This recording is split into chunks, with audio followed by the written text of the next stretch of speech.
안녕하세요. MCTV의 MCT입니다. 2024학년도 대학 수학능력시험 6월 모의평가 대기질의 해설을 시작하도록 하겠습니다. 사실 선생님이 그동안에 너무 바빠가지고 3월 학평도, 4월 학평도 해설을 찍지 못했었는데요. 학교의 일도 많고 또 담임학급의 학생들에 대한 어떤 투자해야 되는 시간도 많다 보니까 해설 강의를 업로드해야 되겠다는 여력이 안 나더라고요. 하지만 올해 처음으로 치러진 이 평가원 시험만큼은 반드시 촬영해야겠다. 여러분들도 그만큼 중요성을 인지하고 있지 않습니까? 첫 번째 평가원 시험을 치른 여러분들의 소감은 어떤지 궁금합니다. 사회탐구 영역이 가장 마지막 시간에 치러지다 보니까 시험지를 늦게 받고 연휴 기간 동안 풀면서 여러분들 앞에 이렇게 해설을 찍게 되는데, 선생님 같은 경우에는 한국지리, 세계지리 모두 다 평이하게 출제되었다. 오히려 세계지리가 조금 더 난이도가 있지 않나라고 생각이 듭니다. 여러분들에게 있어서 수능이라는 것은 늘 얘기를 했지만 수시 준비하는 학생들에게는 최저 등급의 의미가 가장 중요할 것입니다.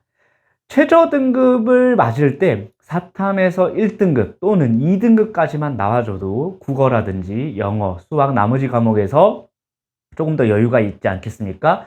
사탐은 점수가 금방 오릅니다. 그래서 사탐에서 좀 등급을 땄으면 좋겠고, 많진 않겠지만 정시를 준비하는 학생들도 역시 수능은 굉장히 중요하게 되겠죠. 특히 올해 같은 경우는 조금 유의미한 게 뭐냐면 2024학년도에 6월 모의평가 기준으로 했을 때 사회탐구 영역 응시자 수와 과학탐구 영역 응시자 수가 거의 같아졌습니다.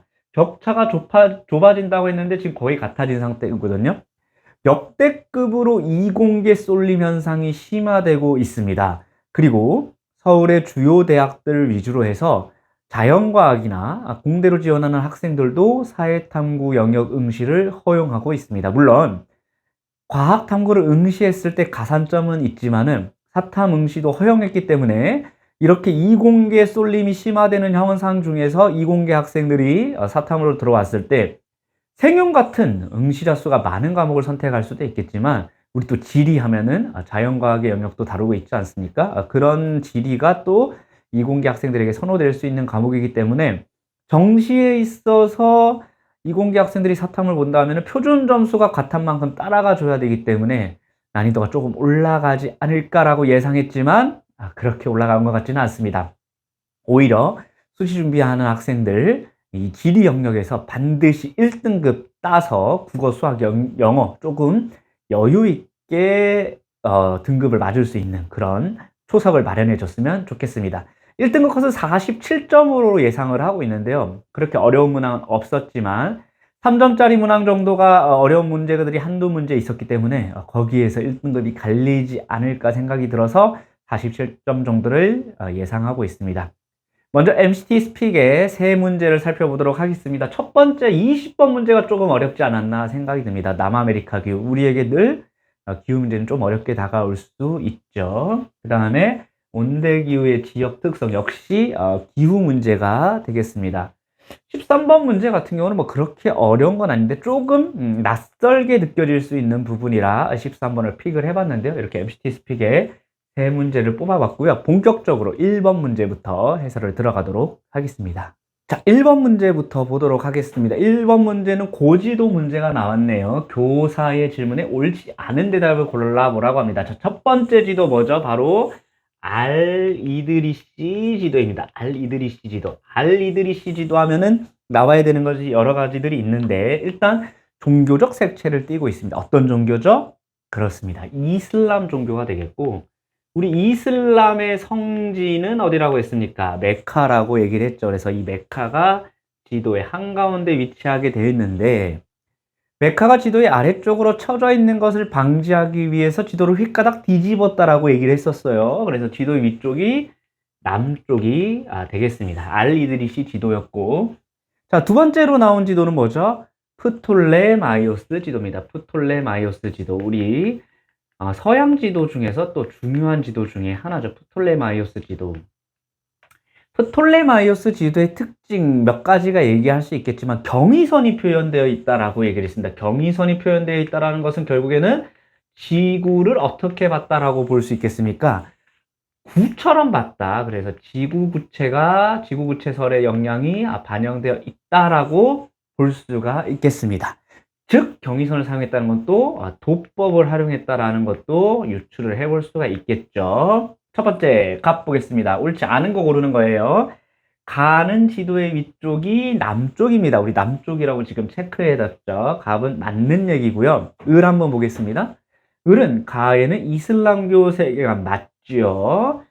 병 보겠습니다. 병. 중국에서 최초로 제작된 세계지도다. 중국이 아니라 이것은 서양에서 만들어진 지도고, 그래서 아마도 150년경, 기원 후 150년경에 제작되었을 것이라고 추측을 한다라고 얘기를 했습니다. 물론 이 지도는 15세기에 복원한 것이지만요. 정 보겠습니다. 나는 지구를 구체로 인식하여 제작되었다. 그 증거가 바로 뭐라 그랬습니까? 경위선을 사용했다라는 것이 바로 그 증거가 되겠죠. 5번이 아니라 무가 되겠네요. 가, 나에는 모두 지중해가 표현되어 있습니다. 가나 모두 지중해 표현되어 있습니다. 일단 가지도 같은 경우에는 어떻습니까? 이게 지도가 획가닥 뒤집어져 있다라고 얘기를 했기 때문에 이 부분이 바로 지중해에 해당이 되겠고요. 이 지도는 그대로 여기가 지중해가 되겠습니다. 둘 다 맞는 얘기입니다. 중국에서 좀 오래된 세계 지도라고 얘기하면 우리가 크게 두 가지를 배웠었는데, 뭐 대표적인 지도가 이 지도, 화이도가 되겠죠. 화이도 하면은 화이도 오랑캐 이자를 써서 이제 뭐 나머지 나라들을 뭐 오랑캐로 봤다 이런 뜻을 가지고 있는 중국의 화이도가 대표적인 중국의 세계 지도라고 볼 수 있겠습니다. 1번 문제 어렵지 않았고요. 2번 문제로 넘어가 보도록 하겠습니다.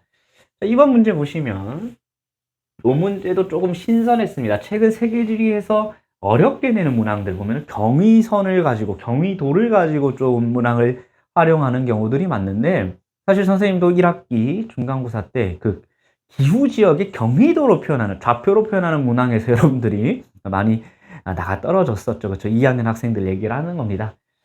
자, 가나 국가의 지리정보 검색 결과이다. 이에 대한 설명으로 옳지 않은 것은 일단 어디 있는지 한번 추측을 한번 해봅시다. 자, 위도 같은 경우는 10도 정도 되어 있고 경도는 80도 정도 되어 있습니다. 우리가 지도 학습이 그만큼 중요해지고 있다라는 얘기인데, 이렇게 지도들을 봤을 때 그리니치 천문대 영도 본초 저선 지나가고 적도 그어주고, 우리나라 한국지리 배우는 학생들은 너무나 당연하게 외우고 있겠지만 124도에서 132도 우리나라가 지나가고 있다. 이런 것들을 통해서 조금 활용할 수가 있어야겠죠. 그래서 다시 이제 한번 돌아가서 보면은 북이 위도가 10도 아래쪽에 해당이 됩니다. 그러면은 저위도 지방이라고 볼 수가 있고, 그 다음에 경도는 80도 정도 되는 곳이네요. 자, 그리고 섬나라인 것 같습니다.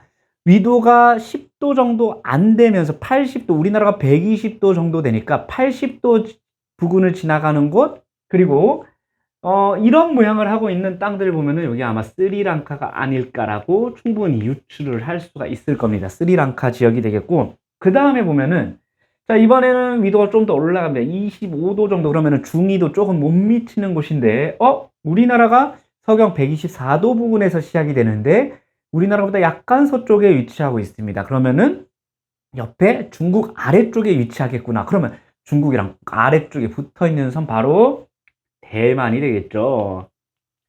이렇게 유추해서 조금 우리가 머릿속에 기억할 수 있어야 됩니다. 왜냐하면 5번 선지 때문이거든요.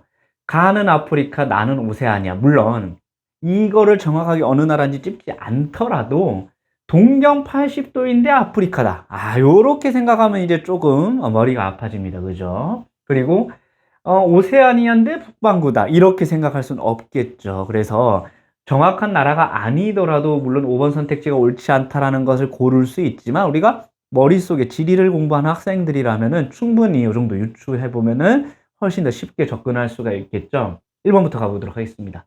기역, 인구 밀도네요. 인구 밀도는 지리 정보 중에 속성 정보에 해당이 된다. 맞는 얘기죠. 우리 지리 정보 얘기를 한번 하고 들어가겠습니다. 자, 지리 정보 크게 세 가지 지리 정보로 나올 수 있겠죠. 첫 번째 뭡니까? 공간 정보죠. 공간 정보는 어떻게 해당이 되나요? 위치나 어떤 형태와 같은 것들을 공간 정보로 나타낼 수 있습니다. 자, 두 번째는 지금 얘기했던 속성 정보들, 그 공간의 특성들을 나타내는 거죠. 세 번째는 관계 정보입니다. 각 공간 간의, 위치 간의, 지역 간의 관계를 나타내는 것을 관계 정보라고 얘기하는데, 크게 지리 정보는 세 가지 지리 정보로 이루어져 있어요 라고 배웠습니다. 2번 니은은 원격 탐사를 통해 수집된 자료이다. 맞는 얘기가 되겠죠. 이번에 원격 탐사, 인공위성. 우리나라도 이제 누리호를 쏘아 올리지 않았습니까? 지난주에 누리호 발사가 되었고요. 이런 것들을 가지고 가는 단계라고 볼 수가 있겠습니다. 가해 해안은 인도양에 접해 있다. 우리 스리랑카, 인도에 바로 접근해 있는 섬이죠. 4번 나의 지리 정보에서는 대체로 인구 밀도가 높을수록, 자, 인구 밀도 높은 곳들, 요런 곳들입니다. 요런 곳들. 야간빛 에너지가 많아진다. 야간빛 에너지 많은 곳, 요런 곳들이 되겠죠. 그쵸? 아, 그러면은 맞는 설명이 되었구나. 이건 뭐 상식적으로 봐도 그렇지 않겠습니까? 사람들이 많을수록 빛을 많이 내겠죠. 자, 5번이 정답 틀린 것이라고 얘기를 했습니다. 이렇게 풀면 되겠고요. 3번 넘어가도록 하겠습니다.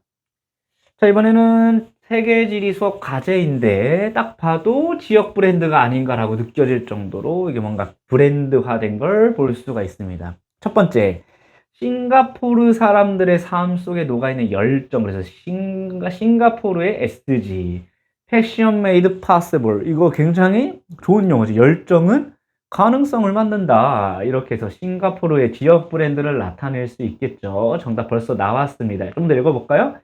뉴질랜드의 로토루아의 간헐천을 따서 이런 디자인들을 만들었대요. 지역 브랜드, 지역 이미지의 창출 사례. 정답은 2번. 뭐 어렵지 않게 3번 문제는 왜 3점짜리일까? 역배점이 들어간 것 같습니다. 그렇죠? 4번 문제로 넘어가 보도록 하겠습니다. 자, 이번에 빙하 지역 나왔는데 우리 2학년 학생들도 이 수업을 듣고 있는지 모르겠습니다만 2학년 전국연합학력평가 어땠어요? 굉장히 지역 문제들, 기후 문제들, 자연지리 파트가 많이 나왔죠. 물론 시험 범위도 거기에 해당이 되겠지만, 그러니까 여러분이 힘들어했던 거 아는데 그렇게 시험에 딱 배운 것들이 따다닥 나오니까 그래도 다른 과목보다 어때요? 익숙하게 풀 수 있잖아요. 그런 점들 때문에 어려워도 좀 했던 겁니다. 자, 빙하 지형은 우리가 나오면 어떻게 접근하라 그랬죠? 첫 번째, 빙하 침식 지형이냐, 우리 빙하 침식 지형, 빙식 지형 이렇게 나눌 수 있겠고, 또는 빙하 퇴적 지형이냐 이렇게 구분할 수가 있겠습니다. 자, 빙식 지형들의 대표적인 것들은 주로 산 정상부에서 많이 나타난다라고 얘기를 했었죠, 그렇죠? 뭐 산 정상부에서 대표적으로 나타나는 게 호른이라든가, 가가 바로 호른이 되겠죠, 여기 호른. 또 어떤 게 있을까요? 권곡 같은 것들이 있겠죠. 권곡, 와지 모양. 와지 모양이 아니라 원형 모양의 원형 극장 형태의 와지 모양. 여기가 대표적으로 권곡의 형태가 될 수가 있겠습니다. 그리고 산 밑으로 내려가서 빙하의 하류 지역의 빙태적 지형들 많이 나타난다라고 얘기를 했었는데, 빙하에 의한 퇴적인지 유수에 의한 퇴적인지 좀 구분을 해둘 필요가 있다라고 얘기를 했습니다. 빙하에 의한 퇴적일 경우에는 어떻다라고 얘기를 했어요? 퇴적물들의 크기가 구분되지 않는다. 우리가 퇴적물들의 크기가 구분되는 걸 분급이라고 얘기를 했었는데, 분급이 불량하다 이렇게 얘기를 했었고, 빙하 녹음물, 그거를 우리는 융빙수라고 한다 그랬죠. 물에 의해서 퇴적이 되는 같은 경우들, 하천 퇴적 지형도 마찬가지지 않겠습니까? 이거는 암석의 사이즈와 무게에 따라서 나누어져서 퇴적한다라고 얘기를 했어요. 그래서 분급이 양호하게 나타난다. 이런 식으로 구분을 했었는데요. 단은 보세요. 야, 단은 이렇게 여기 빙하가 녹음물들이 쌓여서 만든 에스커라는 제방 모양의 형태가 나타나고요. 자, 드럼린 나왔습니다. 우리 드럼린에서 중요한 건 뭐예요? 빙하의 퇴적 방향이 어느 쪽이냐. 이렇게 가면서 여기에 끄트머리에 쌓아놓는다라고 얘기를 했었습니다. 드럼린이고요. 자, 선택지 보겠습니다. 가는 빙기 이후에 하천의 침식. 웬 하천의 침식입니까? 하천의 침식이 아니라 빙하의 침식이 되겠죠. 빙하의 침식. 정답 틀렸고요. 나는 빙하의 침식작용으로 형성되었다. 대표적인 빙하 침식작용으로 권곡을 얘기를 했었습니다. 그쵸? 다른 빙하 밑으로 흐르는 융빙수. 융빙수 에스커 맞는 얘기가 되겠죠? 자, 리을 가볼게요. 라는 빙기 이후에 다가 풍화와 침식을 받아 에스커와 드럼린이 풍화와 침식을 받아서 드럼린이 되나요? 일단 드럼린 자체가 퇴적지형이라고 얘기를 했기 때문에 이 풍화와 침식이라는 단어가 들어갈 수가 없습니다. 드럼린은 아까 얘기했지만 빙하가 이렇게 들어오다가 다시 후퇴하는 과정에서 쌓이지 않았을까 학계에서도 그렇게 추측 정도 하고 있습니다. 그래서 정답이 니은디귿 3번이 되겠습니다. 자, 5번 가보도록 하겠습니다. 유럽연합 문제가 나왔습니다. 유럽연합 문제가 나오면은 경제 블록 형태의 얘기가 나오겠구나라고 또 예상을 할 수가 있겠죠. 자, 보도록 하겠습니다. 기억리언에 대한 설명으로 옳은 것만을 골라봐라 라고 되어 있는데, 두 차례 세계대전을 겪은 유럽은 경제적 재건을 위해 유럽 석탄 철강 공동체, 이런 얘기를 교과서에서 한번 들어봤을 겁니다. 유럽 석탄 철강 공동체. 산업혁명이 가장 먼저 일어난 곳이 유럽이고, 그 산업혁명의 기반이 됐던 것이 바로 석탄, 철광석 이런 것들이 되지 않았습니까? 그거를 이제 가진 나라들, 베네룩스 3국부터 해가지고 뭉쳐서 점점 파이를 키워나갔죠. 기업 벨기에 나와 있네요. 벨기에는 복수의 공용어를 사용하는 곳이다. 우리 벨기에, 그래서 분쟁 지역에서도 조금 배웠습니다. 자, 벨기에 같은 경우에는 화면을 한번 보겠습니다. 자, 이렇게 벨기에 지도가 있는데 여기를 기준으로 해서 북부지방 위쪽에 네덜란드가 자리 잡고 있죠. 그래서 네덜란드어들을 많이 사용하고 있는 플랑드르 지방이고, 또 남쪽에는 프랑스가 위치하고 있습니다. 그래서 남쪽에 프랑스어권을 사용하는 왈롱 지방이 이렇게 언어적 차이점을 나타내고 있고, 두 개의 언어 다 모두 공용어로 사용하고 있습니다. 좀 더 가볼까요? 프랑스를 포함한 6개국이 회원국으로 참여하였다. 첫 번째 유럽 석탄 철강 공동체에 대한 얘기고요. 이 공동체는 영국은 현재 유럽연합의 비회원국이다. 2023년 현재 영국은 British Exit, 그래서 유럽에서 탈퇴를 했죠. 브렉시트에 해당이 되겠습니다. 맞는 설명이 되겠고요.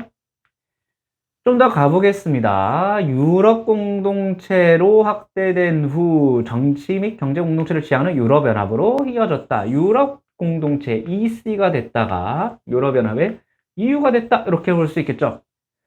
리얼의 모든 국가는 유로화를 단일화폐로 사용한다. 모든 국가 아니라 안 사용하는 국가 있기 때문에 이런 선지들이 나오는 거고요. 디귿리얼의 모두 스위스는 중립국으로서 참여하지 않고 있습니다. 그래서 정답 1번 기억리언이 되겠습니다.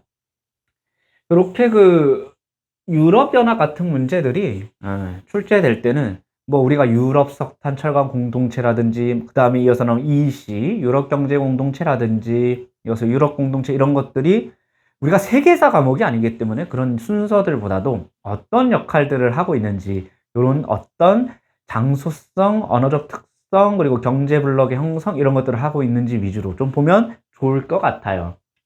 자, 6번 다음 자료는 답사 노트 일부입니다. 우리 몬순아시아 지역들이 나와 있는데, 우리 몬순아시아 4단원이 나오잖아요. 4단원의 쟁점은 민족 또는 인종, 종교의 차이점에 쟁점을 갖고 있다라고 얘기를 했습니다. 아니나 다를까 종교 문제가 나왔는데요.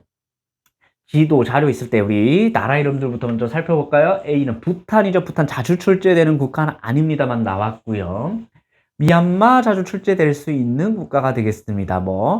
로힝야족으로도 출제될 수 있는 부분이고, 불교 문제도 될 수 있고요. 그 다음에 라오스, 캄보디아 모두 다 대표적인 불교 국가라고 볼 수가 있겠습니다. 이는 뭔가요? 이는 말레이시아죠. 자, 국가 공유로 문화적 다양성, 다양한 문화가 나타난다. 차이나타운에 화교들 얘기 나와 있고, 디파발리는 힌두교, 화교, 힌두교, 그 다음에 무슬림 얘기 나와 있고, 그 다음에 크리스마스, 크리스트교 얘기가 나와 있습니다. 자, 우리 몬순아시아에서 이렇게 종교적 다양성을 가지고 다양한 문화의 차이를 인정하고 있는 대표적인 나라들 몇 가지가 있었는데, 그 중에 싱가포르도 있었고, 말레이시아도 있었고, 근데 지금 나와 있는 국가가 말레이시아니까 정답이 5번이 되겠습니다. 몬순아시아의 쟁점은 종교적 문제라고 볼 수가 있겠죠. 자, 도시 문제가 나왔습니다. 우리 도시 문제는 3단원의 인문지리 파트에서 나오고 있고, 또 미국과 유럽의 도시구조 비교하는 파트에서도 나오고 있죠. 자, 세계적인 중심지 역할을 하는 기억의 세계 도시에는 모두 인구 1000만 명 이상의 도시다. 야, 세계 도시 인구, 세계 도시 인구가 아니라 세계 도시 세계, 최상위 세계 도시 세계가 뭐죠? 뉴욕, 런던, 하나, 도쿄가 되겠죠. 그렇죠? 여기서 도쿄만 1000만 명을 넘고 있습니다. 나머지 도시들은 1000만이 좀 안 돼요. 그거를 인구를 외우지 않고 있다 하더라도 다음 보기를 통해서 해결을 할 수가 있습니다. 한번 볼게요. 주로 기업을 대상으로 금융, 법률, 컨설팅 등을 제공하는 서비스. 자, 우리 서비스업은 크게 두 가지로 나뉜다라고 얘기를 했는데, 서비스업.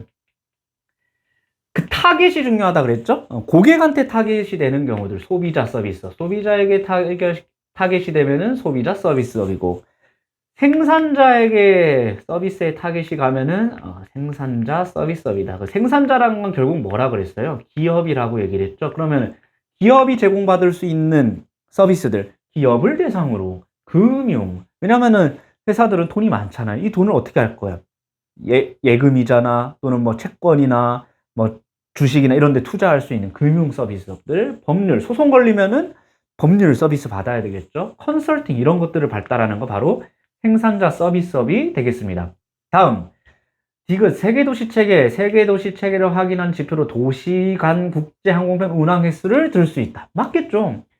어떤 도시들끼리 항공편이 많이 움직이느냐에 따라서 도시 체계가 어떻게 달라지느냐. 예를 들어서 B에서 A로 많이 가요. 그러면 A가 좀 더 상위 계층의 도시라고 볼 수 있겠죠. 그래서 디귿도 맞는 설명이 되겠습니다. 리을은 최상위, 미음은 하위 세계 도시인데 최상위 도시 세계 도시가 하위 세계 도시 수가 많다. 그럴 리가 없겠죠. 최상위 세계 도시는 딱 3개 정도 우리가 있습니다. 런던, 뉴욕, 도쿄 이렇게. 그래서 정답은 니은 디귿이고 구글에다가 조금 그 이미지를 검색을 해보면 실시간으로 볼 수 있거든요. 현재 비행기가 날아다니는 위치들을 Fly Aware Live라는 사이트에서 볼 수 있는데 여기가 지금 우리나라고 여기가 이제 유럽인데 딱 보면은 여기가 아메리카 쪽이고 딱 보면 알 수 있죠. 어느 곳에 많이 비행기가 향하고 있는지 이런 것들을 통해서 도시 체계를 충분히 구분할 수 있다라고 생각이 됩니다. 8번 넘어가도록 하겠습니다. 다음 글의 A, B에 대한 설명으로 옳지 않은 것. 밀, 옥수수. 그러니까 농업 문제가 낮다라고 볼 수 있겠죠. 세계 3대 곡물 작물 중에 밀, 옥수수 하나 빠진 거 쌀이 되겠습니다. 미국의 바이오에탄올 산업, 바이오에탄올 벌써 끝이 났죠. 바이오에탄올이니까 뭔지 알 것 같습니다. 그리고 멕시코의 이 가격, 멕시코는 라틴 아메리카, 남아메리카 하면은 이 작물. 이 가격이 급등했던 사건을 멕시코 전통 음식에 빗대어서 또르띠아를 만들 때 주로 이제 멕시코에서 만들 때 옥수수를 많이 사용을 하거든요. 그래서 A는 옥수수가 되겠습니다.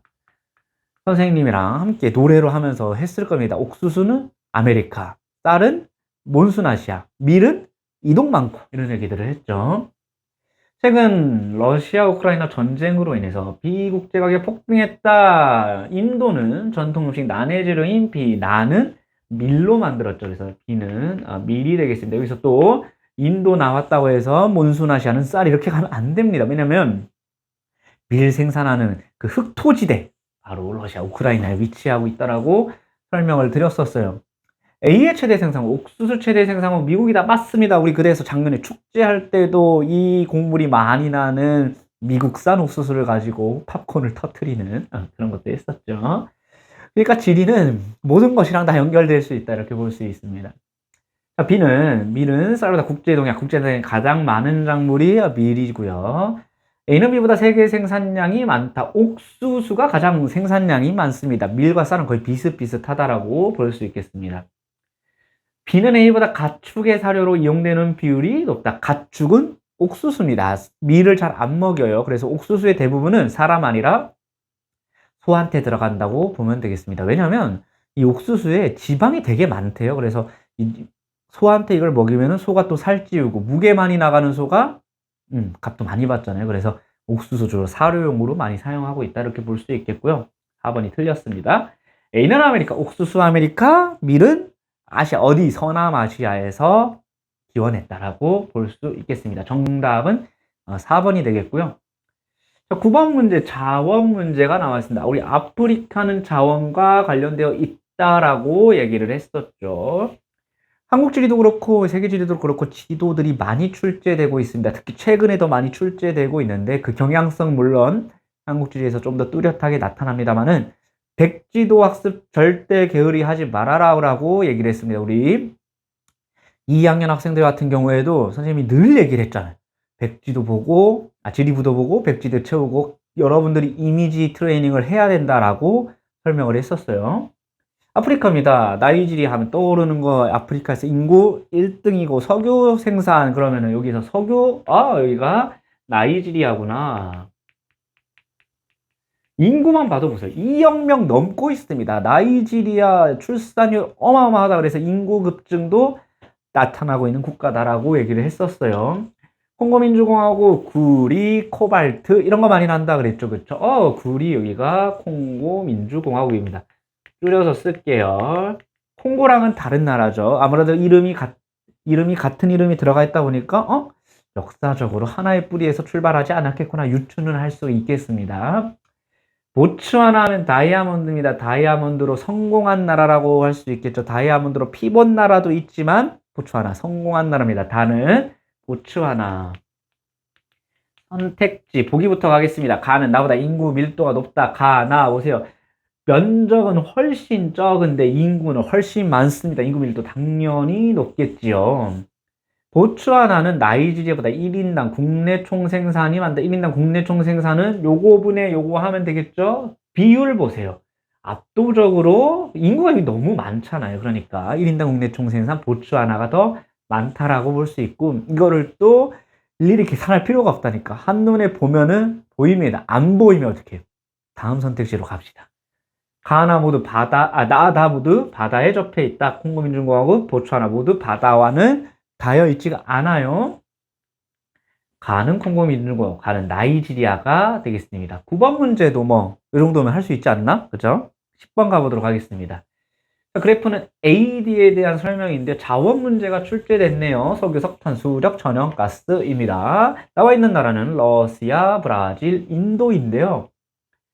자, 보면은 특징들이 있습니다. 일단은 선생님이 뭐라 그랬죠? 개발도상국 또는 저개발국일수록 석탄 사용 비중이 높다. 인도 석탄이죠. 그리고 러시아 하면 딱 떠오를 수 있는 자원 천연가스입니다. 그러면은 석탄 LNG 찾았습니다. 그럼 우리 남은 거는 석유 수력인데 유일하게 또 브라질 수력 많이 쓰는 국가 중에 하나라 그랬죠. 눈에 띕니다. 여기가 수력이 되겠고 석유 같은 경우는 세 나라 모두 어느 정도 사용량을 차지하고 있습니다. 왜냐하면 가장 상용화된 자원 중에 하나이기 때문이죠. 그래서 여기는 석유가 되겠습니다. 여기다 다시 써볼까요? LNG, 석유, 석탄, B는 수력입니다. 자, 이렇게 가보도록 하겠습니다. A는 LNG는 산업혁명 초기의 주요 에너지 자원이었다. 여기 아니라 석탄이 주요 에너지 자원이었죠. 아까 유럽연합하면서도 나왔잖아요. 유럽 석탄 철강 공동체 석탄으로 인해서 산업혁명이 일어났습니다. C는 신생대 제3기 배사구조. 배사구조는 뭐죠? 배사구조는 배처럼 톡 튀어나와 있는 부분 바로 석유가 해당이 되겠죠. 석탄은 언제 생산됐나요? 주로 고생대 때 생산됐다. 고생대 때 생산이 된 게 아니라 고생대 때 형성된 게 매장되어 있다라고 볼 수 있습니다. 고생대층에. B는 C보다 국제 이동량이 많은 에너지 자원이다. 석유가 에너지 이동이 많죠. 맞는 3번이 정답이 되겠고요. 4번 C는 B보다 수송용. 수송용은 석유죠. 여러분들 아버지 차에다가 어머니 차에다가 석탄을 넣지는 않잖아. 그죠? 석탄이 들어가나요? 자, 5번 D는 B보다 세계 1차 에너지 소비량. 세계 1차 에너지 소비량. 유탄천, 수원심. 에너지 소비 구조 순서대로 유탄천, 수원신. 노래로 했었습니다. 그죠? 유탄천, 수원신이라고 볼 수 있겠습니다. 10번의 정답 3번이고요. 잠시 끊었다가 가겠습니다. 간만에 이 해설 강의를 찍어서 우리 지난 수능 때 찍고 처음 찍는 것 같거든요. 그리고 지난 수능 때는 태블릿으로 또 했잖아요. 그래서 간만에 해가지고 굉장히 말이 빠른 것 같은데 천천히 하도록 하겠습니다. 자, 그래프는 세 지역의 유소년 인구 비율. 우리가 또 인구 나오면, 특히 한지에서는 인구 나오면 좀 난이도를 높다라고 느끼는 경우들이 많은데, 세계지리 인구 한번 보도록 하겠습니다. 세계지리 인구는 선진국 대 개도국 하나 더 나온다면은 저개발국까지 나올 수가 있겠죠. 근데 이 문제 어렵지 않은 게 나라가 나온 게 아니라 대륙으로 나왔습니다. 그럼 가봅시다.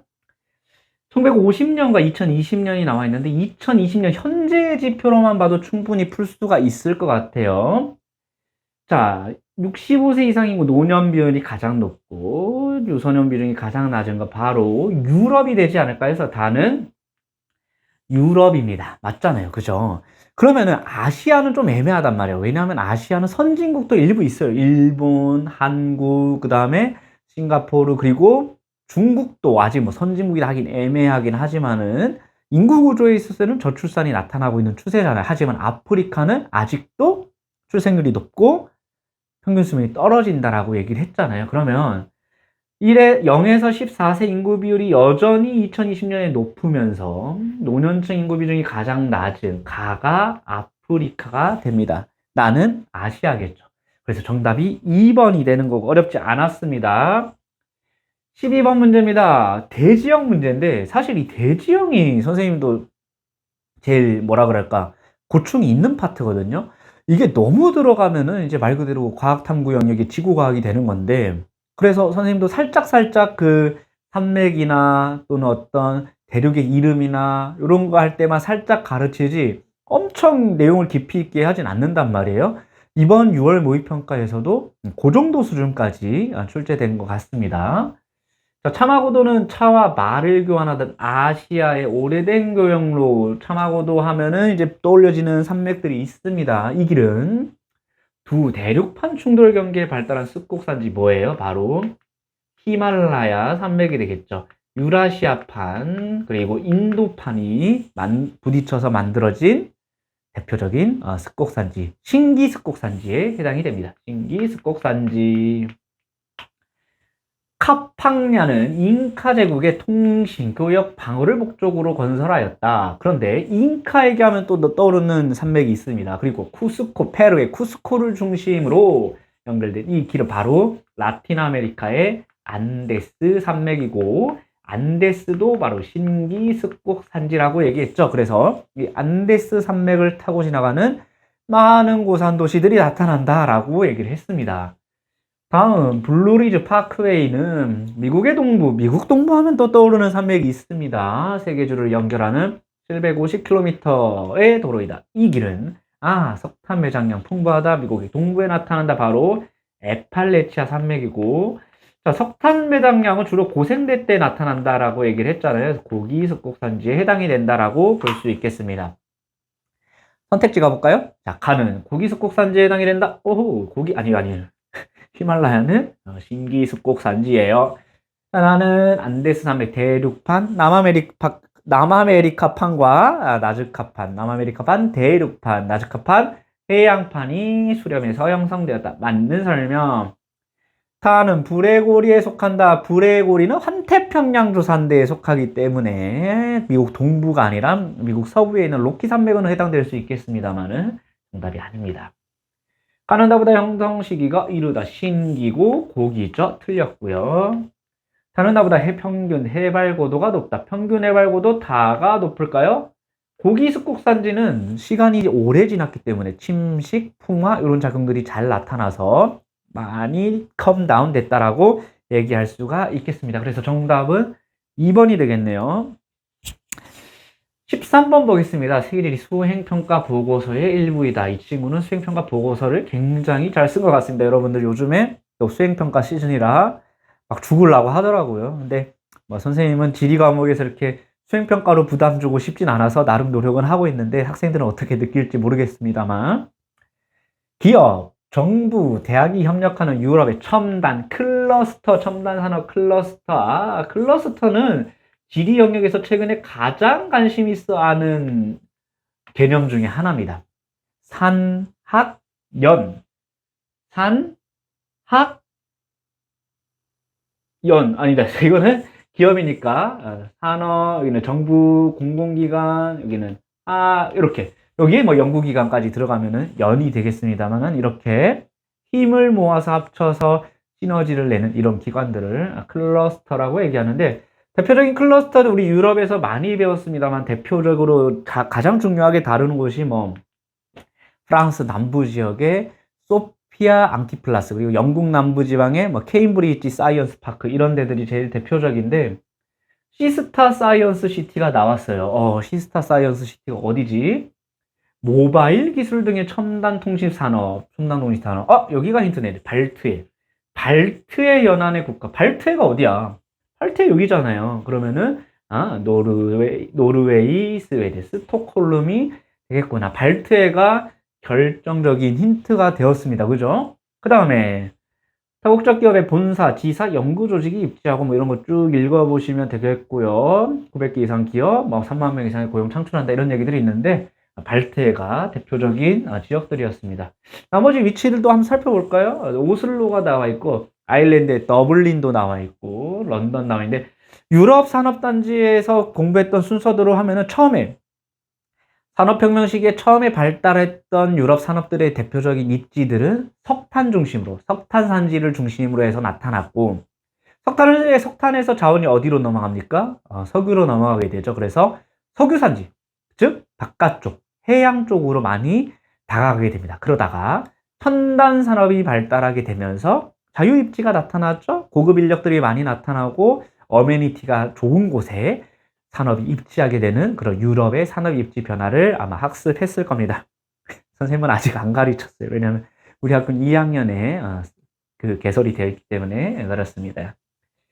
14번 자료는 여행 중 나눈 문자 메시지다. 여러분들이 기후도 그렇고 특히 지형 배울 때 많이 어려워하더라고요. 학교에서도 보면. 근데 이 지형이라는 거는 배워놓으면 무조건 개꿀이거든.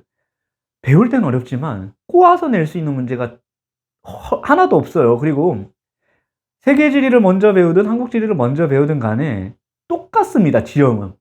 세계 지리에서 배운 해안 지형, 카르스트 지형이 한국 지리에서 똑같이 나오거든요. 물론 이제 뭐 빙하 지형이나 건조 지형은 한국 지리 안 나옵니다만은 그래서 배울 때 너무 이게 문과적 성향이 강한 친구들이 이 이과적 성향을 나타내는 용어들이 나오니까 낯설고 겁을 먹어서 그렇지 절대 어려운 게 아니고 오히려 여러분들한테 덕을 주는 그런 단원이 지형 단원입니다. 베트남 탑카르스트 나왔네요. 탑카르스트 여기 나와 있는 것들이 탑카르스트잖아요. 이 친구가 이렇게 셀카봉 이렇게 들고 탑카르스트 배경으로 찍고 있습니다. 대표적인 곳이 뭐 하롱베이 같은 곳들인데요. 암석의 용식작용으로 형성되어요. 석회암이 물과 만나서 물이 석회암을 녹여서 탄산칼슘이 침전돼서 만들어진 게 바로 카르스트. 그러니까 용식, 그다음 탄산칼슘 뭐 이런 얘기들 나오니까 이제 어렵다 낯설다 이렇게 느끼는 것 같아요. 1번이 정답이 되겠네요. 2번 넘어가 보도록 하겠습니다. 2번은 석회암이 풍화된 토양. 우리 세계지리에서 토양 크게 3가지 정도 나오지 않나요? 일단 붉은색 토양 2가지 나오는데 열대기후 지역에서 붉은색 토양이 나왔던 게 라테라이트 토양이고 이 카르스트 지역에서도 붉은색 토양이 나오지 않습니까? 석회암 풍화토 이름이 테라로사죠. 2가지 공통점이 있습니다. 물론 형성작용은 다릅니다만 철이 산화되어서 만들어져서 붉게 나타내는 공통적인 특징을 갖고 있는데 회백색이 아닙니다. 회백색을 나타내는 토양은 냉대기후 지역에서 나타나는 포도졸이라는 토양이 나타납니다. 그래서 회백색은 나타나지 않습니다. 우리 토양 하나 더 했네. 그리고 스택기후 지역이나 이런 데서 주로 좀 나타나는 비옥한 검은색 토양, 체르노젬도 나타납니다. 이런 토양 용어들이 좀 낯설 수 있는데 세계지리에서는 이런 4가지 정도.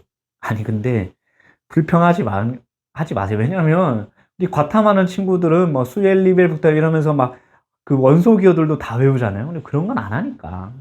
오케이. 자, 3번 가보도록 하겠습니다.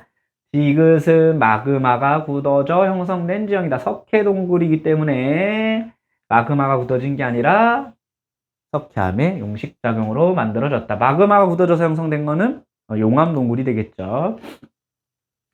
4번 리을은 조류 퇴적작용 아닙니다. 이것도 용식작용으로 형성된 거고요. 5번 기역, 디귿 모두 습윤한 기후보다 건조한 기후 환경에서 잘 발달한다. 우리 풍화작용의 특징들 다시 한번 정리 좀 한번 해보도록 하겠습니다.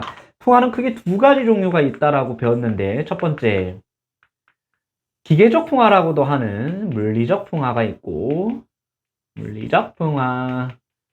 아, 자연질이 낯설어 하지 말라고 했어요. 자, 그 다음에 화학적 풍화. 물리적 풍화 같은 경우에는 주로 건조하고 건조한 기후 환경에서 형태가 바뀌는 것들, 그래서 형태의 변화가 주로 나타나고, 화학적 풍화 같은 경우에는 주로 물론 형태도 바뀔 수 있습니다만은 성질의 변화가 주로 나타난다라고 볼 수가 있겠습니다. 그래서 수분 기후 지역에서 주로 잘 나타나는 게 화학적 풍화다라고 보면 되겠습니다. 와우, 종교 문제네요. 요즘 2학년 학생들이 배우고 있는 게 종교인데 수행평가 때문에 잠깐 정지되어 있긴 하지만, 불교, 이슬람교, 크리스트교 세계 3대 보편 종교가 출제가 되었습니다. 대표적인 성지 예루살렘. 그런데 예루살렘엔 세 종교의 성지라 그랬잖아요. 일단은 크리스트교, 또 유대교, 그리고 이슬람교. 여기 나와 있는 거는 주로 전파 지역이 유럽이고, 십자가가 나와 있어요. 그럼 가는 크리스트교구나 라고 볼 수가 있습니다. 자, 나는 볼까요? 메카. 끝났네. 메카, 이슬람. 나와 있는 곳이 메카의 카바 신전이죠.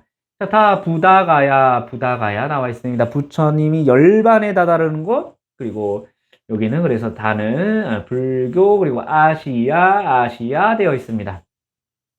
하는 돼지고기를 금기시한다. 주로 돼지고기 금기시하는 곳은 어디죠? 이슬람교에 해당이 되겠죠. 나는 수많은 신을 숭배하는 다신교. 우리가 배운 다신교는 힌두교가 있었습니다. 그죠? 뭐 제일 대표적인 신이 뭐 시바 신이 있었습니다만은, 다의 주요 종파, 불교의 종파에는 순니파, 시아파 아니죠. 요거는 이슬람에 해당이 되겠죠. 다수는 순니파, 다수니 순니파, 그리고 소수가 시아파에 해당이 된다라고 되어 있습니다. 하는 민족 종교, 나는 보편 종교, 전부 다 보편 종교에 해당이 되겠죠. 대표적인 민족 종교 우리 두 가지 배웠는데, 첫 번째 힌두교, 그리고 유대인들이 믿는 유대교. 다는 나보다 발생 시기가 이르다. 불교가 가장 먼저 발생을 했습니다. 그래서 정답은 5번이 되겠고요. 16번으로 넘어가 보도록 하겠습니다. 16번으로 넘어가기 전에 이게 종교의 어떤 역사적 그래프인데요. 사실 뭐 종교라는 게 인구 통계에서도 제일 믿을 수 없는 지표가 종교, 어느 나라에서 어떤 종교가 가장 신자 수가 많냐 이런 것들이고, 왜냐면 너무 일일이 조사를 하진 않으니까.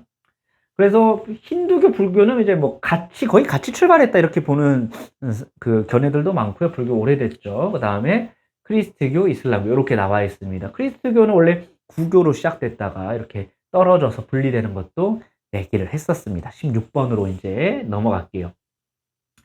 건조지형인데요. 우리 건조지형 같은 경우에는 우리나라에선 잘 나타나지 않기 때문에 처음에 배울 때 좀 낯설어 할 수 있지만은, 아까도 얘기했잖아요. 지형은 배워놓으면 장땡이다. 건조기후 지역에서는 영강수량이 영증발량보다 많다. 우리 건조기후 정의는 크게 두 가지로 할 수 있는데, 사실 학계에서는 뭐 주로 이렇게 많이 합니다. 강수량과 영강수량이라고 해야 되겠네요. 영강수량과 그다음에 증발량 중에 어떤 게 더 많다? 당연히 증발량이 많으니까 건조하겠죠. 두 번째, 영강수량이 얼마? 노래도 했잖아요. 건조는 영강수 500 미만. 노래는 굉장히 유용하다. 네, 틀렸습니다. 반대로 돼야 되겠죠. 2번 넘어가겠습니다. 사구가 나와 있는데, 사구는 경암과 연암의 차별적 침식으로 형성됐다. 사구는 뭐예요? 모래의 퇴적작용으로 형성이 된 거죠. 경암과 연암의 차별 침식으로 형성된 것은 오히려 이 메사와 뷰트가 경암과 연암의 차별 침식으로 형성되었다. 이렇게 볼 수가 있겠고요. 여기 보니까 스타디움 같은 경우에는 스타가 별이죠. 그죠? 듀는 사구를 영어로 듀이라고 합니다. 그래서 성사구 뭐 이렇게 표현할 수 있는데, 3번. 이거 선상지가 연속적으로 이어진 지형, 바하다, 이런 거. 또 바하다랑 헷갈리게 막 출제한 같은 밭이 바르한 사구에서 이 초승달 모양으로, 또 그림 그리려니까 또 겁먹이는 이런 초승달 모양으로 나타난 게 바르한이라고 볼 수 있고, 선상지가 여러 개 나타나는 거는 바하다 이렇게 볼 수 있습니다. 4번 갈게요. 리을 얘기 한번 볼까요? 플라야는 고인물은 관계용수로 널리 활용된다. 플라야는 사실상 소금 덩어리라고 보면 되겠습니다. 소금에서는 뭐예요? 뭔가 작물을 생산해내기가 어렵죠. 그렇죠? 여러분들의 집에다가 이렇게 식물 키우고 있는 집들이 있으면은 거기다가 이렇게 소금을 한번 뿌려보세요. 그러면은 식물도 죽고 그 식물을 키우던 사람한테 여러분들도 죽을 수도 있습니다. 5번. 미음은 포상홍수에 의해 형성된 태적지형이다. 포상홍수에 의해 형성된 태적지형이 아니라 아까 얘기했던 경암과 연합의 차별 침식을 메사와 뷰트가 제일 대표적으로 나타나는 곳이 미국의 서부 지역들, 뭐 데스밸리나 이런 지역들에서 주로 많이 나타나죠. 여기 데스밸리 얘기 나와 있네요. 16번의 정답은 3번 선상지가 연속적으로 나타난 지역 바하다이다. 이렇게 볼 수가 있겠습니다. 17번부터는 4페이지에 나오는 문제들인데 17, 18, 19, 20 네 문제들 여러분들 좀 신경 써야 되는 문제죠. 체력적으로도 좀 막 떨어질 때고. 자, 촌락인구 비율 변화 나타낸 것이다. 촌락인구 비율 변화. 촌락인구 비율 변화가 나타나 있으면은 도시인구 비율 알 수 있어요, 없어요? 알 수 있죠. 100- 촌락인구는 도시인구이기 때문에 나와 있는 나라들은 니제르, 미국, 브라질, 중국입니다. 찾아볼게요. 그래프가 나와 있으면은 양 극단값을 먼저 찾아보는 게 도움이 된다라고 얘기했습니다. 가장 높은 것부터 찾아볼까요? 과거에도 높았고 현재도 촌락거주 인구 비율이 80%가 넘습니다. 어디죠? 아프리카의 저개발 국가 니제르가 되겠고 가장 높은 거 찾아봤으니까 이번에 가장 낮은 걸 한번 찾아보겠습니다. 과거에도 낮았고 현재는 더 낮아졌습니다. 가장 선진국 대열에 있는 미국이 여기에 해당이 되겠습니다. 자, 그 다음에 중국과 브라질이 남았는데 중국 같은 경우에는 상대적으로 아시아에 속해 있지만은 일부 지역을 제외하고는 또 넓은 지역에 분포해 있고 브라질, 라틴 아메리카 계열들이 도시화 비율이 좀 높다 그랬죠. 라틴 아메리카 계열들이 도시화 비율이 높다. 도시화 비율이 높다라는 건 도시화라는 게 결국에는 도시에 거주하는 인구를 가지고 지표를 나타낸 거기 때문에 최근에 낮아진 오히려 앵글로 아메리카보다 더 낮아진 곳이 바로 라틴 아메리카, 브라질이 여기에 해당이 되겠습니다. 하나 남은 건 중국이죠. 이렇게 볼게요. 자, 브라질은 1955년, 브라질 1955년 여기로 가겠습니다. 60%가 되는데 촌락인구가 도시인구보다 많다. 눈으로 보고 있습니다. 60%니까 촌락인구가 더 많다라고 볼 수 있겠고 카나다라 중 가는 도시화율이 가장 높다. 눈을 한번 보십시오. 촌락인구 비중이 가장 높은데 무슨 소리를 하는 겁니까? 카나다라 중 다른 산업화에 따른 다가 뭐죠? 다가 세모니까 미국이네요. 미국이 도시화가 시작된 시기가 가장 이르다. 네 나라 중에서는 미국이 도시화된 시기가 가장 이르다라고 볼 수가 있겠습니다. 자, 라는 브라질입니다. 브라질은 중국보다 2015년 도시 인구가 많다. 요건 좀 고민을 해봐야 될 것 같습니다. 일단 브라질 같은 경우에 현재 지금 촌락 인구 비율이 20%가 안 되기 때문에 도시 거주 인구 비율은 80이 넘을 거예요. 그죠? 80%가 넘을 겁니다. 도시가. 중국은 어떻습니까? 중국은 50%가 안 됩니다. 촌락 거주 인구 비율이. 그러면은 도시 거주 인구 비율은 50%가 좀 넘을 거예요. 근데 중국은 인구가 14억 정도 되고 브라질은 3억 정도 됩니다. 그러니까 50%만 넘어도 벌써 7억. 브라질의 전체 인구를 넘어버리는 그런 사태가 발생하게 되겠죠. 그래서 틀린 거가 되겠습니다. 17번은 괜찮았어요. 그죠? 18번 넘어가 보도록 하겠습니다.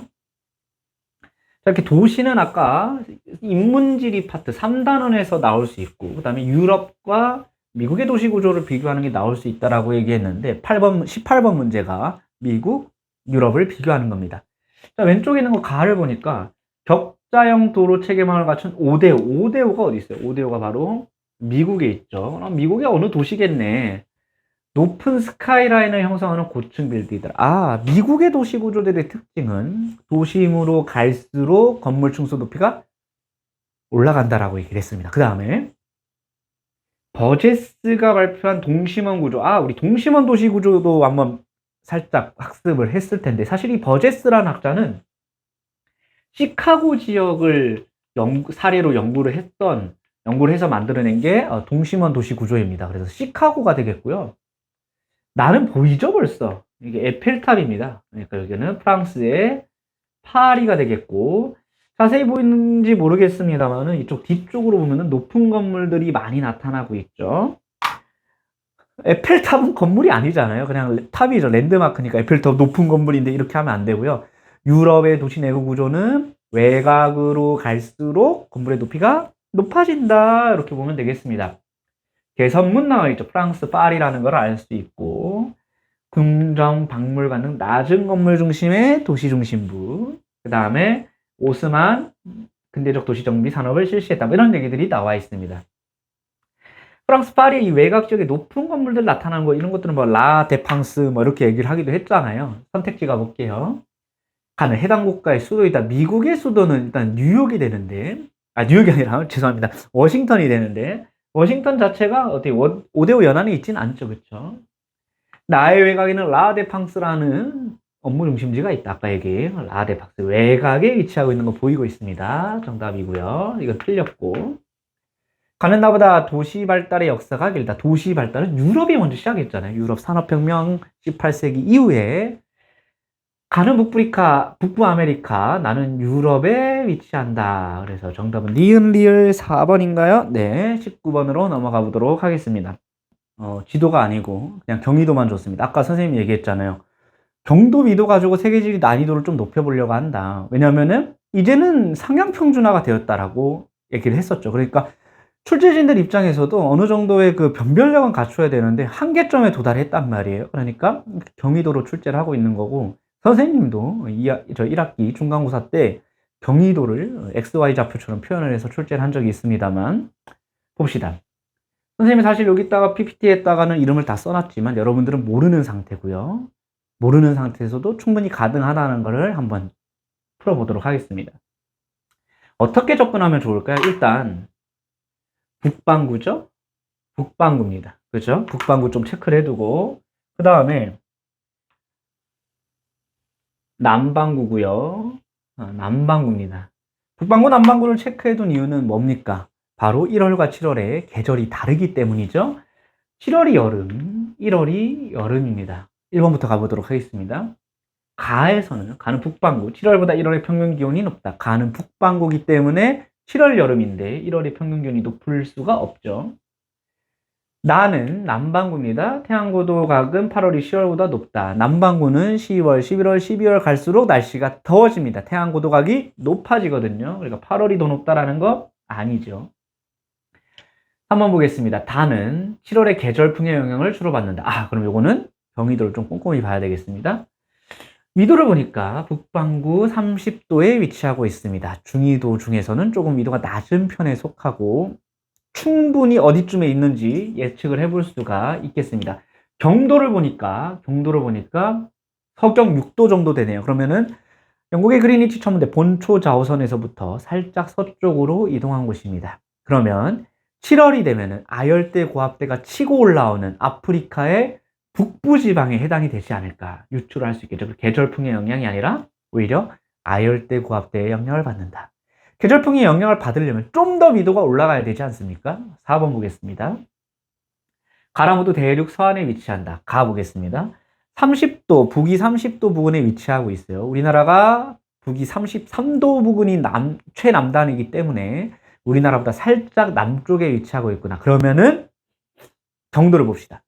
121도 정도에 위치하고 있습니다. 동경 121도. 우리나라가 동경 124도가 가장 극서쪽입니다. 그럼 우리나라보다 살짝 서쪽, 살짝 남쪽입니다. 그러면 몬순아시아, 유라시아 대륙의 동안에 해당이 되겠죠. 우리나라도 동안에 해당이 되지 않습니까? 일단 가가 서안이 아닙니다. 라를 볼게요. 이번에 남반구 30도입니다. 남반구 30도면은 쫙 그러면은 아프리카 지나가고 오세아니아 지나가고 라틴 아메리카 남쪽에 지나가는 걸 충분히 유추할 수 있겠죠. 경도 보니까 151도입니다. 다시 우리나라가 가장 동쪽이 132도 부근에 해당이 되는데 우리나라보다 조금 더 동쪽에 있습니다.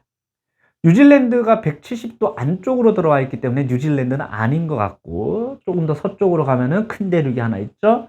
오스트레일리아입니다. 오스트레일리아인데 조금 더 갔기 때문에 적어도 서안은 아니겠구나, 동안이겠구나. 그래서 라도 아닙니다. 5번 볼게요. 가나다라 중 기온의 연교차가 가장 큰 거, 일단은 1, 2, 3, 4가 다 아니기 때문에 5번이 정답이겠구나 유추는 해볼 수 있는데, 연교차가 크려면 어떻게 해야 되죠? 대륙의 내부에 있거나 서안보다는 동안의 연교차가 크다. 그러면 이거가 지금 동안인 거가 파악이 됐단 말이야? 그럼 나다를 한번 일단 봅시다. 남반구 30도 정도에 해당이 되고 115도 정도에 들어갑니다. 남반구 30도에 115도. 아까 라가 151도 정도여서 오스트레일리아의 동안에 위치해 있다. 그럼 115도면은 115도에서 그러니까 오스트레일리아에서 가장 서쪽에서 더 가면은 대륙이 있어 없어? 없잖아. 그러면 이런 기후 지표가 나올 수가 없단 말이야. 그러면은 오스트레일리아의 가장 서쪽쯤이 아닐까? 우리가 모든 지역의 경위도를 알 수가 없잖아. 그러니까 머릿속에 지도를 좀 그려보자는 거지. 서안일 것 같고. 달을 볼게요. 북위 30도 부근에 위치해 있고 아까 이거 얘기했었잖아요. 그러면은 북부 아프리카 어디 쪽에 뭐 위치하지 않을까? 이렇게 예측해 볼 수가 있습니다. 결국에는 동안 쪽은 아니고 바다에 접해 있다. 그러니까 연교차가 큰 곳은 아니라는 걸 알 수가 있겠습니다. 그러면 가라의 싸움인데 강수량의 차이를 보니까 이건 1년 내내 강수량이 고르네요. 그리고 여기는 강수량의 편차가 좀 있습니다. 이런 걸로도 조금 유추를 해볼 수가 있는 거죠. 모순아시아의 대륙 동안이 연교차가 상대적으로 큰 편이라고 얘기를 했습니다. 그래서 5번이 정답이 되겠습니다. 20분 먼저 보겠습니다. 20번도 19번에 이어서 조금 난이도가 까다로운 문제라고 볼 수 있는데 20번이라는 그 특성 때문에 좀 더 체감 난이도가 높다라고 볼 수가 있겠습니다. 가나 다에 대한 여기 좀 잘못 나왔네요. 그래프는 지도에 표시된 네 지역의 기온과 강수 특성을 나타내는 것이다. 가라 지역에 대한 설명으로 옳은 것을 찾아봅시다. 요거를 안 바꾼 것 같습니다. 자, 이런 문제가 나오면 어떻게 해야 된다라고 얘기했습니까? 일단 적도부터 그려줍니다. 적도를 그려주는 이유는 남반구와 북반구를 가려주기 위한 것인데요. 북반구가 하나 나왔습니다. 북반구이기 때문에 이 지역은 7월 평균 기온이 높을 것입니다. 그래프를 볼게요. 7월 평균 기온이 높은 게 애매합니다. 이게 나가 살짝 높은 것 같긴 합니다만 가랑도 조금 구분하기는 힘듭니다. 그럼 강수량을 봐야 되겠죠. 북반구는 적도 수렴대가 7월에 북상을 합니다. 그래서 7월에 강수량이 많습니다. 7월에 강수량이 많은 게 나가 되겠네요. 그래서 여기가 나라 볼 수 있겠습니다. 위치를 보니까 열대 사바나 기후 지역에 해당이 됩니다. 그래서 열대 사바나라는 걸 표시를 해두고 나머지 지역의 기후 그래프도 살펴보겠습니다. 가 같은 경우에 최하늘 평균 기온이 18도를 넘고 있습니다. 열대 기후고요. 다도 최하늘 평균 기온이 18도를 넘고 있습니다. 열대 기후죠. 나는 최하늘 평균 기온이 18도 안 되지만 강수량을 보니까 너무 현저하게 떨어집니다. 7월달 강수량이 많은 편에 속하는데도 얼마 되지 않아요. 연강수량이 500이 안 될 것은 자명해 보이고 그러면 건조기후에 해당이 될 텐데 지도를 보니까 건조기후에 해당할 만한 곳이 하나 있기는 있습니다. 여기 페루 한류의 영향으로 건조기후에 사막 형태가 나타나는 아타카마 사막이 여기 나타나고 있죠. 그래서 여기가 라가 되겠구나라는 걸 할 수가 있습니다. 자, 그럼 우리 이제 2개 남았는데 여기는 열대 우림 기후 지역에 해당이 되는 곳이고 여기는 사바나 기후 지역에 해당이 되는 곳인데요. 가그래프를 보니까 7월의 강수량이 적어요. 7월 강수량이 적은데도 150, 그죠? 150 정도 되고 있습니다. 매월 강수량이 60 이상 될 것으로 충분히 유추할 수 있고 그럼 열대 우림 기후 지역으로 다는 강수량을 보니까 건기우기가 뚜렷하게 나타나고 있습니다. 열대 사바나 기후 지역이구나. 가는 위에가 되겠죠. 여기는 다가 되겠습니다. 적도가 좀 더 가까운 것이 열대 우림 기후 그리고 밑에가 열대 사바나 기후가 되겠습니다. 옳은 게 아니라 옳지 않은 거 고르는 겁니다. 가에서는 기온의 일교차가 연교차보다 크다. 열대 기후에서는 일교차가 연교차보다 큽니다. 근데 일교차가 크다라는 걸 강조하려고 하는 게 아니라 연교차가 작다라는 걸 강조를 하려고 하는 겁니다. 어쨌든 거나 저쨌거나 정답입니다. 나에서는 1월에 남동무역풍이 우세하게 나타난다. 나는 북방구기 때문에 1월에 겨울입니다. 적도 수렴대는 밑으로 내려갈 거고 아열대 우압대가 내려올 겁니다. 바람은 이렇게 불어오겠죠. 남동무역풍이 아니라 북동무역풍이 되겠습니다. 그죠? 라는 해안을 따라 흐르는 한류의 영향을 받는다. 페루, 해류의 한류, 그래서 아타카마 사막 형성된다라고 얘기를 했고요. 가는다보다 대류성 강수일수가 많다. 적도 부근으로 붙어 있기 때문에 1년 내내 대류성 강수의 영향을 많이 받습니다. 한편 열대 사바나 기후 지역인 다는 주로 우기 지역에, 우기인 시기에, 1월인 시기에 대류성 강수 일수가 조금 나타날 수가 있겠죠. 정답이고요. 라는 나보다, 자, 라는 나보다 일단 나는 북반구인데 왜 남의 기선의 최단거리? 바로 정답이 되겠습니다. 20번의 정답은 2번이 되겠습니다. 사실 선생님의 생각은 19번이 좀 더 까다롭지 않았나라고 생각이 드는데 20번이라는 문제의 특성상 역시 20번도 어렵게 느껴질 수 있겠구나 생각이 듭니다. 그래서 19번과 20번 때문에 47점 정도가 1등급 컷이 되지 않을까 싶긴 한데 상향 평준화가 되어 있기 때문에 이거 잘못하면은 1등급 컷이 50도 나오겠구나. 48은 좀 힘들 것 같고 50이 될 수도 있겠다라는 생각이 듭니다. 자, 어쨌거나 첫 번째 평가원에서 치러진 첫 번째 시험 치르느라 고생이 많았고 앞으로 달려갈 시기가 아직은 있습니다. 사탐에서 1등급 받아야 된다라고 얘기를 했기 때문에 남은 기간 잘 준비해서 수능 때 반드시 최저 맞춰서 좋은 결과 있었으면 좋겠습니다. 한국지리 해설 강의 때 뵙도록 하겠습니다. 수고하셨습니다.